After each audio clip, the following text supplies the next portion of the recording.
Bonjour à tous, ici Hélène Weber du blog Donner du sens à vos études, anciennement étudierplusefficacement.com.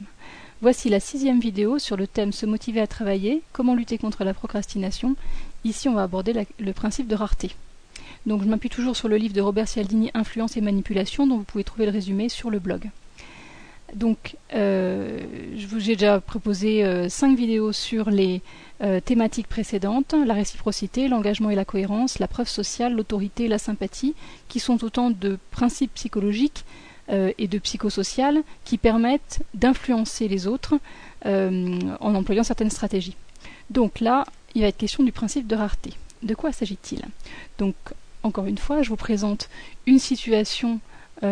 du quotidien qui vous permettra de mesurer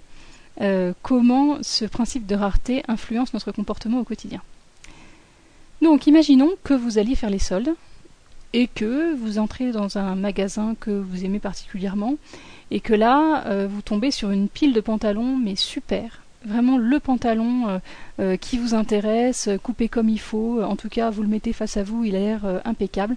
Et donc vous voulez en choisir un. En plus, le prix est super intéressant parce qu'on est en période de solde et donc vous dites que vous êtes arrivé au bon moment. Sauf que vous vous apercevez que le pantalon, dans la pile, il n'y a plus votre taille. Donc vous interpellez la vendeuse qui vous dit « Ah oui, effectivement, ce pantalon a eu énormément de succès et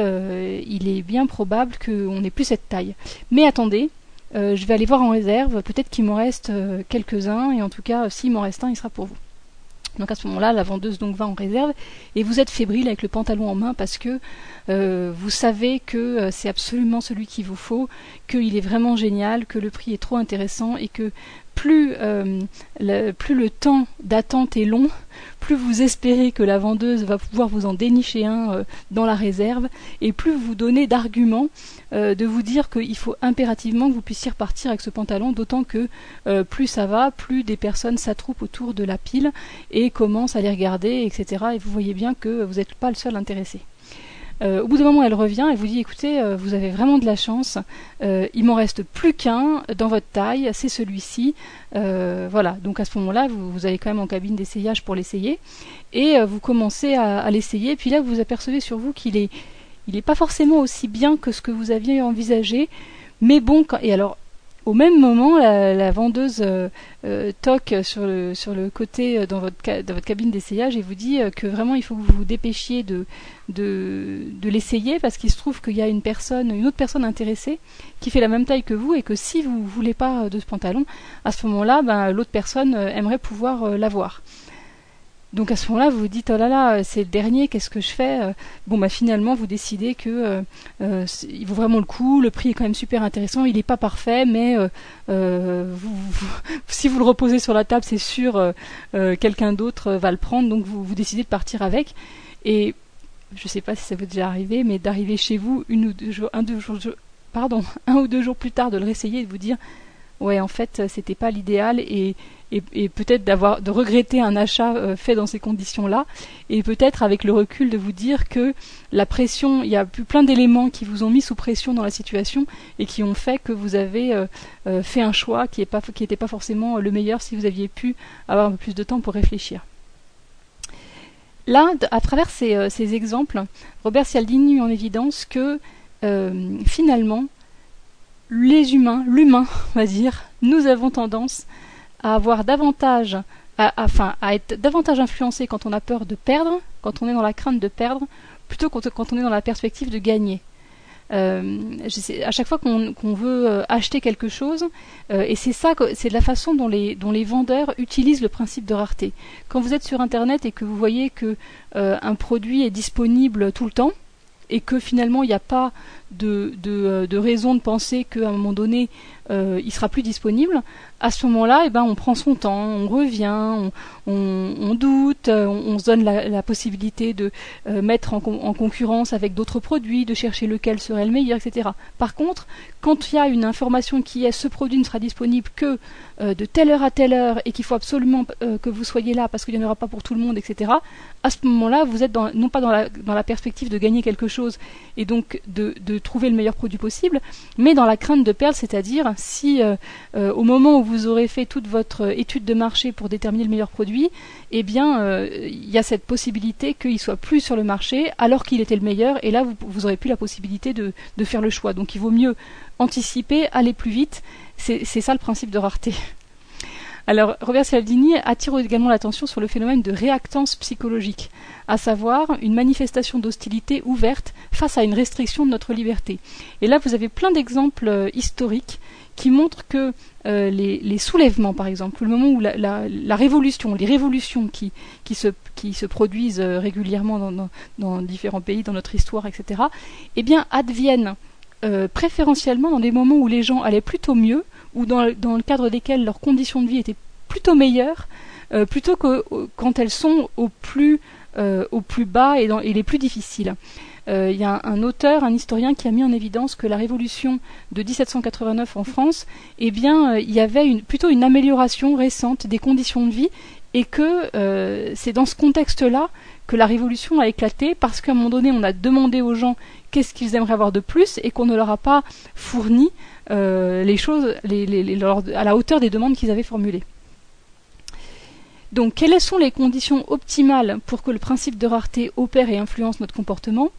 D'abord, quand on passe de l'abondance à la rareté, exemple avec cette histoire du pantalon à vendre pendant les soldes, j'arrive, j'ai l'impression que je vais avoir l'embarras du choix, qu'il y a plein de pantalons, etc. Et puis plus ça va, tout d'un coup, il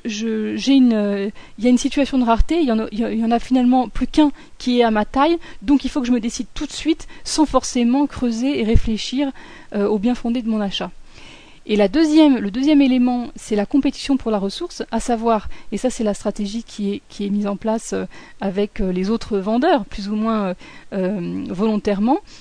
les autres acheteurs plutôt, c'est-à-dire, et ben tout d'un coup, je suis plus seule à me dire, bon, est-ce que j'ai un peu de temps ou pas. C'est le vendeur qui vous dit, attention, il en reste plus qu'un, on en a déjà vendu, il en restait plus que 3 ce matin, on en a déjà vendu 2, si vous ne décidez pas tout de suite, il y a de grandes chances qu'il soit plus là. Dans le bouquin, il donne un autre exemple, c'est quand vous voulez louer un appartement et que, alors, il y a la possibilité où on vous fait faire une visite seule, c'est-à-dire que vous avez bien le temps de faire le tour de l'appartement, de poser des questions, de peser le pour et le contre, et la situation où on vous fait visiter en même temps que d'autres personnes. Et je me souviens, quand j'étais étudiante, avoir fait la queue, on devait être au moins une 50aine, voire plus, à faire la queue pour un petit studio qui était loué super cher en plus, mais c'était tellement la crise sur Paris, il y avait tellement de demandes par rapport aux appartements disponibles, qu'on était des dizaines et des dizaines. Je me souviens qu'il y avait sur plusieurs étages dans les escaliers des gens qui faisaient la queue pour visiter l'appartement. On était à plusieurs, et en fait les gens, il y avait un tel écart entre la demande et puis l'offre, qu'on venait tous avec nos dossiers, des attestations multiples, des garanties de la banque, etc. Tout ce qu'on pouvait trouver pour être la personne à qui le loueur allait accepter de louer son appartement. Donc créer une compétition pour la ressource, ça génère en tout cas ça influence beaucoup le comportement. Alors maintenant, comment vous pouvez utiliser alors déjà, vous pouvez vous apercevoir de la façon dont on est quotidiennement manipulé pour acheter des choses. Le principe de rareté est surutilisé dans le domaine de la vente pour nous amener à prendre une décision rapide sans peser le pour et le contre, ni prendre le temps d'évaluer toutes les offres disponibles. Maintenant, comment, sachant ça, vous pouvez utiliser ou prendre conscience des leviers de motivation qui vont être à même de vous stimuler, vous, pour vous mettre au travail. D'abord, il y en a un qui est évident. Est-ce que vous avez l'esprit de compétition ? Je pense à un étudiant qui me disait que il se lançait des défis avec d'autres, quel était celui qui allait avoir les meilleurs résultats, celui qui allait, je sais pas, avoir la meilleure note au prochain partiel, eh bien devait payer un resto à l'autre, ou en tout cas voilà, comment mais le truc, moi, qui me dérange toujours avec cette question-là, évidemment, beaucoup d'étudiants sont stimulés et motivés comme ça. Et l'institution, ou en tout cas les profs, les membres de l'organisation dans le secteur scolaire, n'attendent pas les étudiants pour proposer différentes sources de simulation basées sur ce principe-là. Puisque comment agit le principe de rareté à ce moment-là? C'est il n'y a qu'une seule première place, où il n'y a qu'un seul major de promo, où il y a, etc., où il n'y a que les 3 premiers qui auront une bourse. Voilà, tout ça stimule l'esprit de compétition et fait que les gens vont se démener, se motiver pour être parmi les premiers. Sauf que ça s'appuie sur un élément essentiel, qui est le sentiment de compétence. À savoir, cet esprit de compétition fonctionne tant que vous sentez ou que vous avez la confiance dans le fait que vous êtes capable de vous mesurer au meilleur. Si dès l'instant où vous vous apercevez qu'un tel est bien meilleur que vous et que vous rencontrez des difficultés, etc., ça vient affecter votre désir de vous mesurer aux autres. Pour être dans la compétition, il faut se dire qu'on a quelque chose à y gagner, indépendamment de la première place. C'est-à-dire que si c'est que la première place qui vous motive ou le fait d'être parmi les premiers, si vous pensez que vous allez y arriver ou que vous avez une chance d'y arriver, ça vous motive. À partir du moment où vous vous dites, moi déjà, je vais simplement essayer d'avoir mon UV, où c'est vraiment compliqué et j'ai l'impression de ne pas être à la hauteur et que vous commencez à avoir des doutes, c'est un moteur qui fonctionne pas, dans le cadre des études. Mais en tout cas, je suis vraiment très intéressée par avoir votre propre vécu et vos propres retours par rapport à ça. Donc, écrivez-moi un commentaire pour me dire ce qu'il en est. À bientôt.